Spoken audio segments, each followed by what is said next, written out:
6-2. Oh no, sorry. That over.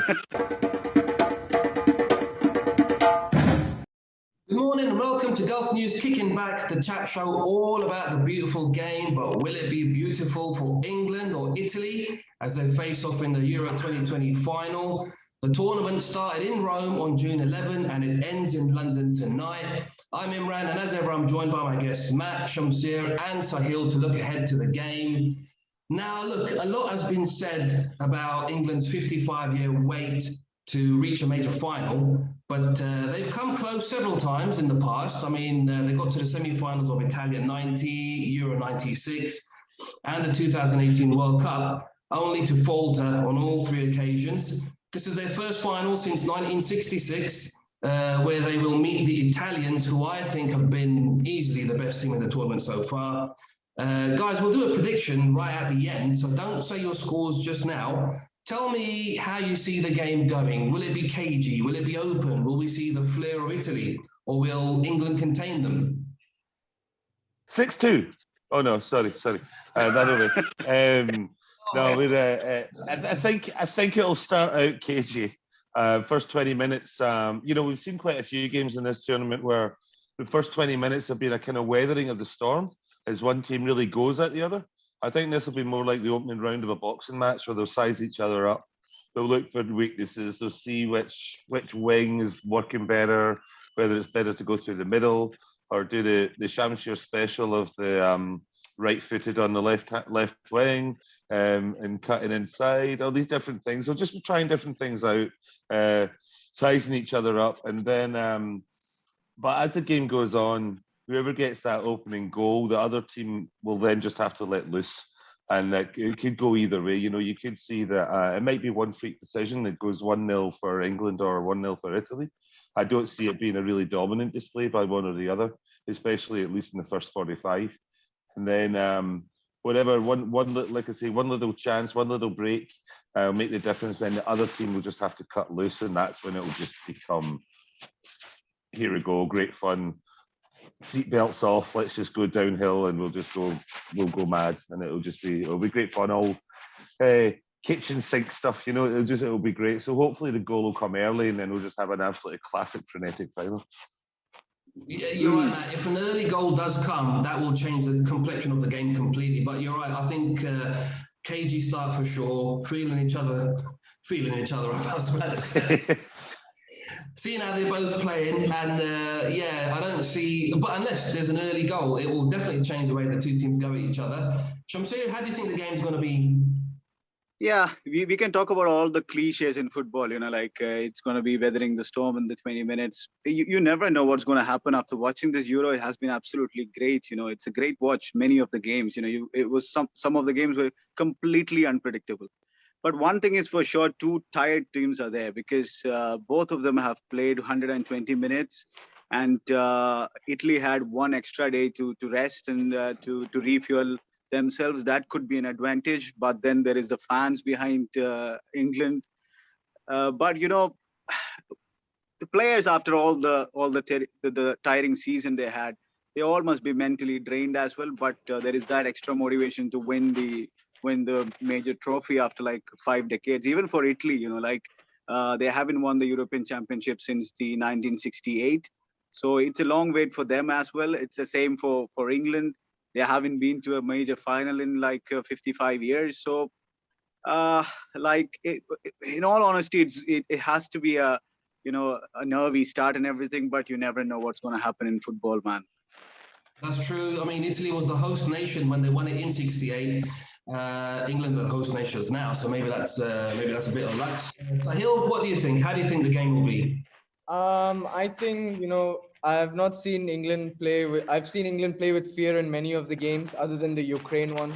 Against Denmark, they were playing with fear, as you could have seen. And yes, I understand why. It was a semi-final, and they had that semi-final curse. So here in the final now, both team have everything to lose now, So I think England, I just think that England would come out with flair because they have the freedom now. They've reached the final. They've finally achieved it. Now they will obviously, both teams will be looking to win it. But I just think that England will come out with a bigger flair than Italy. That's what I think. England with more flair than Italy. That'll be the opposite of what we've seen so far. They've been quite. Wouldn't say they haven't been defensive, but they haven't really exploded onto the scene up until the knockout games, where they, well, especially against Ukraine, where they showed that they can definitely attack and be a threat going forward. But Italy, I think, throughout have proven just how good they are attacking wise. But they've still got that old, Italian DNA. They don't give in. They can hold their lead. But Matt, do you think England will be more attacking than Italy today? I don't know. I was about to say something. We were talking about anything can happen in football, and I think what Sahil just said is more unlikely than what I was going to suggest, and that was that one of them will get disqualified and Denmark will make it, just like they did in '92. But I think that England having more flair than Italy, no, that's not going to happen. I don't think. I think that they're at Wembley. They'll play their normal Wembley game. They're not going to try anything different, and they'll just they'll play the English way, which is pass it forward, get it out to the wings, and find Harry Kane wherever he is. That's the England way right now. But Raheem's playing a different way just now as well. But in terms of will they be more attacking? I think they might need to be, because I think they'll definitely want to go for it. They don't want, like you say, everyone's tired. Italy have had an extra day. If this goes to extra time, England will tire quicker. There's only so much that your heart can give you before your body starts to break down. And that extra 24 hours will be vital for Italy. When England were watching that game against Spain, they might be going, oh, this is good. They're look absolutely tired. But they didn't realise that they were going to have even just as equally exhausting game 24 hours later. So they will attack. They'll have to attack if they want to make sure that they stay on top of this game. And they'll definitely want to see it out in 90 minutes. Think about winning a tournament, as we've seen, it's not always the best attacking team or the best, most attractive playing football team with the best passes and that. They don't always win. There's a way to win tournament football, as we all know, and that is to dig in, to get that result, to do the right thing, the game management, all those things are going to be so key. Shamsir, what do you think? Yeah, it's after all a results business, right? Nobody is going to remember, how you won it. Like all that they're going to remember is that the name is there on the trophy. That's it. But for Italy, they have shown their weakness against Spain, especially after losing Spinazzola. They looked a bit nervy, especially when Spain pressed them hard. So they really struggled, especially Bonucci. After the game, he told that was one of his toughest games ever. So that shows, how hard it was for him. So these two, like Bonucci and Cellini, they're like 70 combined age they have. So, they might be having tired legs already, because after playing that exhausting game, 120 minutes, and with the pacey players that England have and the press masters like Mason Mount and everyone. So they can, if they can start pressing from the front, that will put Italy under massive pressure.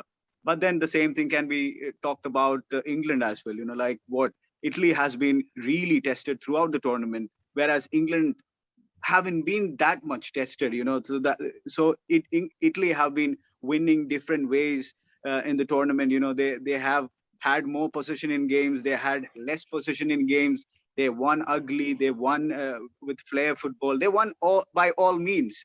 But England, on the other hand, we have seen how they have been playing throughout the tournament. Yes, apart from the Ukraine game, which was expected anyway, because Ukraine, we all know how Ukraine is. Apart from that game, England were second best in kind of like flair. But like what I mentioned, the results business, they did the job. And the one thing is that, like what Matthew mentioned, the English way of defending, that was brilliant. That throughout the tournament for England, and they will be relying on their defense to overcome the final as well. For Italy, like you have mentioned, like England's frailties in the semi-finals and everything. Italy have been really at the wrong end of couple of finals in the Euros. Like in this century itself, in the 2000 and 2012. The 2012 Euro final was an absolute disaster for Italy. Chiellini and Bonucci were there at that game. They got absolutely dismantled by Spain by 4-0. So that thing will be there in their mind, and Kilani and Bonucci will be extra motivated to win that. Even Kilani got injured in that game, so he must be extra motivated to give his all and everything. But the fans are behind England. Anything can happen. I'm not calling for any any team for tonight. England are looking to win, Shamsir, sorry to interrupt, their first European Championship. Italy are looking for their second. Like you just mentioned, they've lost their last two final appearances. Who do you think is going to be feeling more pressure tonight, England or Italy? Is it a bigger game for England or for Italy? I think it's for England, definitely. The bigger game is for England because with the pressure they have reached a final after like 55 years. The bigger game is for England for sure, and you know how the English media is, how the English fans are. They all want it. Like it's like a holy grail for them. So they all are behind this team, and there are talks about giving knighthood to Gareth Southgate after winning, and having blonde hairs for all the players after the game. So these things I think the blonde hair will be an extra motivation for the Italians because nobody wants to see all those English players in the blonde hair, man. So that will be an extra motivation for the Italian players. Who's going to feel more pressure, Sahil, England or Italy? Oh, of course, it's going to be England. You know how the media is of England. Like, I mean, for example, whenever you're playing in the Premier League, all the Premier League players are getting hyped up. I don't see the Serie A or, French leagues getting hyped up. So it's going to be more pressure for England. And now it's more pressure, obviously, because it's at Wembley. So, the pressure is there. They have not won anything like this in so long, with they had the best teams before, with the likes of Gerrard, Beckham. They never achieved anything with this. Now these youngsters, like how Shamsher had said last call, why they're connecting, because they're all like friends together. They all hang out, like the likes of Declan Rice and Mason Mount. So, of course it's going to be more pressure for England, and you're right, like how Italy also lost in the final of 2012, where they lost 4-0 to Spain, and Chiellini had got injured, and that guy's gonna come with an extra boost. And I wanted to say one point, like, yes, England are playing on a home turf, and your fans are behind them, but they should not, like, fans are behind them. That does not mean it's going to be easy for them. Never, because France had lost to Portugal in their home turf, and they lost to a Portuguese team which was not even strong. I gotta say, that was not a strong Portuguese team. That's a good point, Sahil. I mean, obviously, if the game goes against England, if they suddenly concede a couple of goals, those 65,000 fans like that will turn on them, and the pressure will just it'll be huge. Matt, how do England cope with the pressure tonight? They're fully professional. Like I say, their bodies might start giving out if it goes to extra time, but the heart will be there, the mind will be there, and that's all that they can do. They know how to go about their game. They've been in pressure situations before. It's nothing new to them. It's new to them in an England shirt. They've all been in these situations before, unless you're Harry Kane, because he's never won a trophy. I'm sure laughing at that.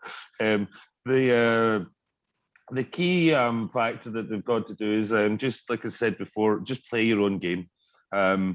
Doesn't matter who you're playing. It doesn't matter what it is. It's just another 11 guys, and it's another 90 minutes, and that is what they just got to do. I don't really think they have pressure to cope with, because, as I said, they should know how to deal with this because they've been there before. And if anything, Gareth has got, I mean, a great Gareth, close personal friend. Southgate's got them in a GS to his friends. Sir Gaz. He's got them all as a unit and a bunch of friends. He's not got them as with a leader and a leader in each department and all this, compartmentalizing everything. He's like, you're all my boys, and we're all in it together. Because remember, a lot of these guys he knew from the under-21s as well. So he's known these boys since they were boys, and he's got them like a family, and I think that's a good key for them as well. And I have to add on to one more thing to that. When we're talking about Gareth Southgate, the other guy on the other dugout is Roberto Mancini, who has done it in the past. Like not with the national team, but he has won so many trophies. Unlike Gareth Southgate. Gareth Southgate, in his pedigree, is like taking down Middlesbrough to the Championship from the Premier League. So, when you look at two managers, Roberto Mancini has won the Premier League, won the Italian League, won the cups, so many things. So that could also be vital when it comes to the final hurdle. It's all about mentality. It's not about how you play, how you come up with the game, everything. Because if you have that mental thing, you can surpass everyone. And for Italy, even after the 1968 Euro win, they haven't won a Euro championship, but they have won a couple of World Cups, after that. And the recent one was in 2006. So they got the know-hows and everything when it comes to the big tournaments. So that could also prove to be vital. And like what Sahil mentioned, like the media pressure isn't there much for these guys, because nobody ever thought them to be one of the favorites before the tournament started. Like they were like eighth favorite to win the tournament. And what they have achieved is something absolutely incredible. For England, always when the games were at Wembley, like there was the expectation of getting with this group of players. The media always expected them to do well. In reality, and they did it. So for Italy, they can, with their know-hows and everything, they can win this battle, I believe. That's a very good point, Shamsir. I think the tactical battle on the touchline is going to be absolutely key here. Southgate against Mancini. I mean, between the two, Mancini's fantastic. I was hoping that somehow that my own team would go out and get him as our new manager. We got Rafa Benitez instead. But Mancini's proven what a good manager that he is, the style of football that he plays. He knows how to change it around, to suit each individual game. Sahil, if you were a football player, who would you rather be playing for, Southgate or Mancini? Good question. The obvious, Roberto Mancini. That guy won the Premier League for Man City in 2012, and he is a good manager, and he's proven to be a good manager. And what he's done for this team since that, they missed out on the World Cup of 2018. So without a doubt, of course, I'm going to say Roberto Mancini. He's 33 games without a loss. That's not a joke, man. That's really not a joke. After like Italy not qualifying for a World Cup, it's like India not qualifying for a cricket World Cup, right? So for me, surely Mancini is a fantastic manager. But if I'm a lazy player, I would like to play for Gareth Southgate more than Roberto Mancini, because Roberto Mancini is more demanding than Southgate. So the other thing is also if you're 33 games unbeaten, Sahil, what a one to lose it if it was tonight. Yeah, because they're one off the record as well. Yeah, it's a big one. It absolutely is a big one. Okay, look, so after decades of pain and misery, England have got the chance to win a major title, but they're going to have to do it possibly without Phil Foden, who apparently picked up a foot injury in training. So he might be a miss. And even though he hasn't played that much in the knockout stages, we know that he's a danger coming off the bench. So if he's not going to be there, that could be a big loss. Obviously, they've got plenty of other talent there. Sancho, Sacco, Mount, Grealish, plenty of players to come. Italy are going to be without Spinazzola. He ruptured his Achilles tendon against in the quarterfinals. So it looks like Mancini will play Shamsir's favourite Chelsea boy Emerson, who started the semi-final against Spain. Look, the teams are going to be announced obviously before kickoff later tonight, 11 o'clock kickoff. So it's a while away yet. But if I was Gareth Southgate, I would want to revert back to a 3-5-2 that he used against Germany. And in midfield, now this might surprise a few people, I would bring in Jordan Henderson to play alongside Rice and Phillips, because that will give them a bit more bite, a bit more energy in the midfield. And I think they've got to try to stop Italy from playing that flowing football, because I think that will be key to their chances. If you guys were picking the teams, what would you do tonight? I wouldn't change it around too much. I mean, I think that what's been working has worked quite well. I don't think Foden will be that much of a miss, because he's not really been featured as they progressed. He looked great early on in the opening match against Croatia, but I think that they seem to have found the kind of starting 11. Yeah, he's got a wee tweak here or there, whether it's 3 at the back, 4 at the back. The 3 at the back worked quite well last time, and I think that's the way I would go. The actual players in the middle, I mean, again, we come back to the Grealish conundrum. He looks great when he comes on, but he's do you keep him in that impact role, or do you actually risk it all and start him and then throw the whole plan that's got you to the final out the window? And I think we all know the answer to that one. I don't think Grealish is going to start. So I think you're going to see a very familiar team to the one that started against Denmark. For me, Spain has shown us, how to play Italy. So you have to match them in midfield because they play with three midfielders, and you have to stop Jorginho playing his football. You have to, cut the passes to him. So because he's the regista there, and he just controls the tempo and everything in that midfield. So if they can stop Jorginho from playing his football, they have to cut the services to him. That'll be the best thing for England to do. So first thing they have to do is that they have to match the midfield, and they have to keep pressing them, because Italy will start in the front foot for sure, because they under Mancini, they are that kind of a team. They'll just press you from the beginning, and their defense is attack basically. That's their motto in this tournament, and ever since Mancini has taken over. So you have to counter press them, and to counter if you sit back and start absorbing the pressure, they'll take the control of the game completely from you, because if you sit back, that means Jorginho will have full control in that midfield. That is a suicidal attempt, I would say. So what they'll need to do is that they need to harry their midfielders, Italian midfielders. They have to stop Jorginho from playing, Barella from playing, Verratti from playing. So it's going to be, it's easier said than done, because these are like way too technical players. They can, even if you mark them, they know how to pick a pass. So I think the battle will be won in the midfield, and England have got players like Henderson, Mason Mount, who can. I think I like what Imran said.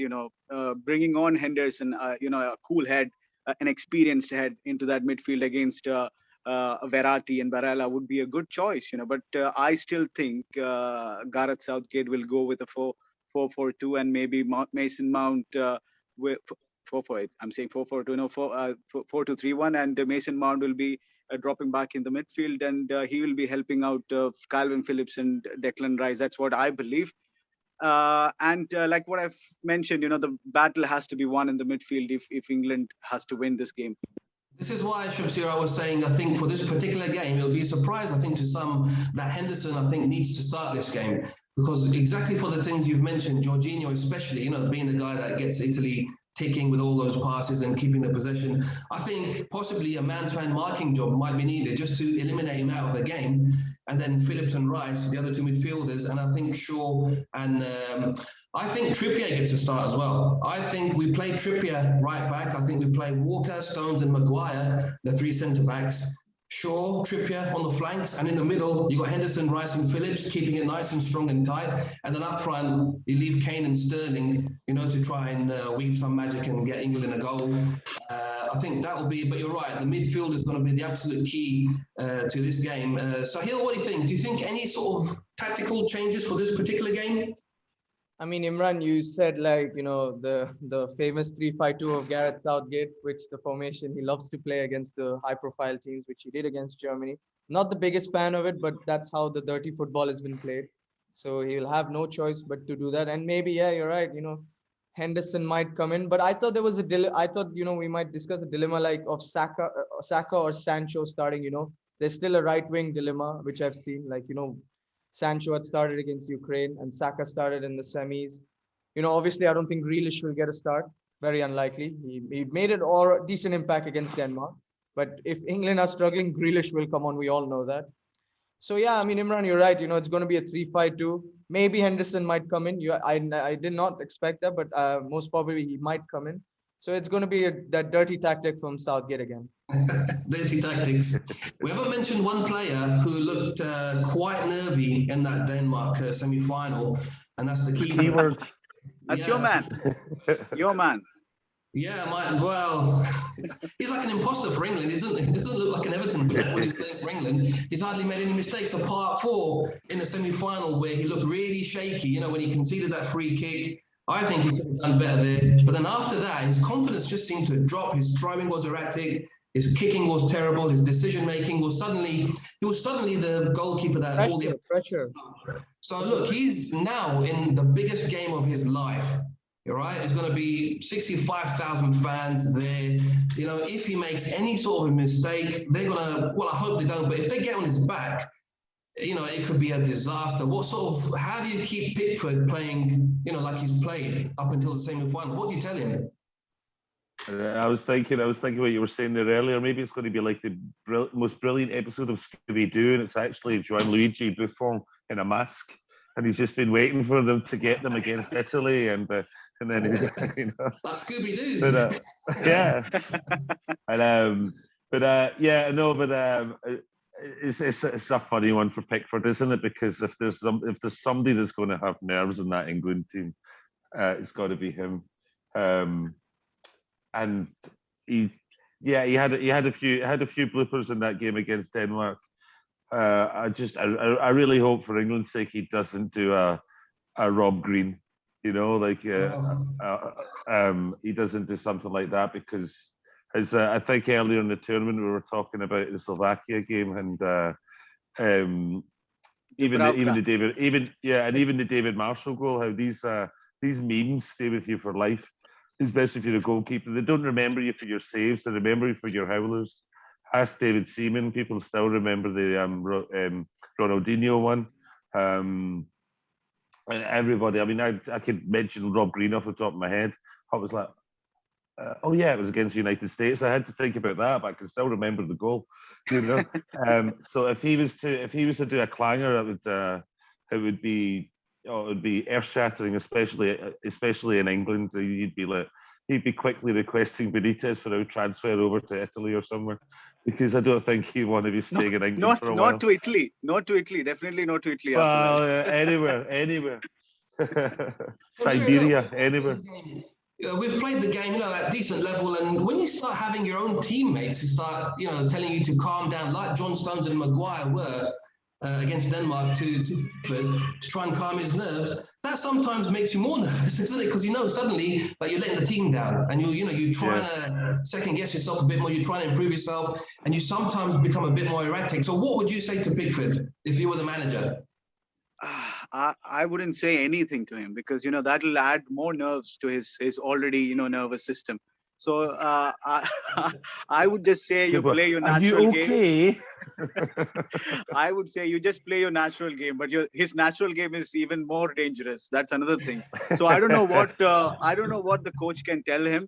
So just tell him, how you've played all this while in this tournament. Just play like that. But then he'll be saying, like, I don't know, I don't remember. So. But this is the thing, it's a big game, like what we have mentioned in the earlier discussions, these boys, they will be definitely feeling pressure. But some of them are like Premier League winners. Some of them are Champions League winners. They have won the big trophies. Like they have played the crunch situation. They have been clutch players for their clubs in many occasions. One player who hasn't been is Pickford. And they are on the other end it's Harry Kane. So these two players will prove to be vital, because they haven't won anything with their clubs. They haven't played brilliantly in any of the crunch games. Obviously, in many of the Premier League big battles, Harry Kane have scored goals, but he hasn't won anything for Spurs. Same goes to Pickford. So these two will be feeling the more pressure than anyone else in that England squad, because Harry Kane, with that added burden now, he's picking the form at the right time. So the expectation is on his shoulder to score the goals along with Raheem Sterling. Raheem Sterling is a completely different story for him, because he was at the end of all of abuses and everything from the English media, from the English fans.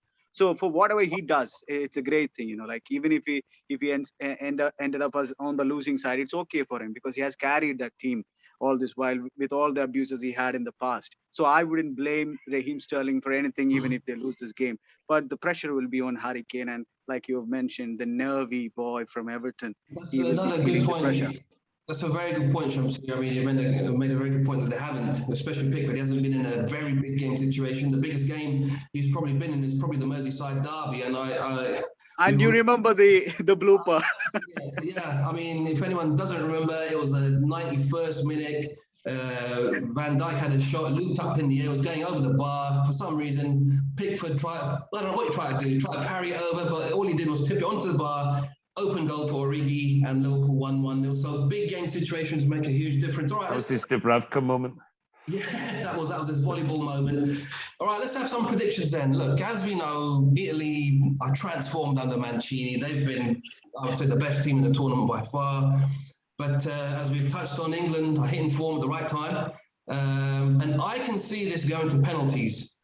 I can see it going all the way to penalties. And after finally beating Germany in a knockout match, I think England are going to get another monkey off their back. I think they're going to prevail in a penalty shootout. Sahil, what do you think? Give me your prediction.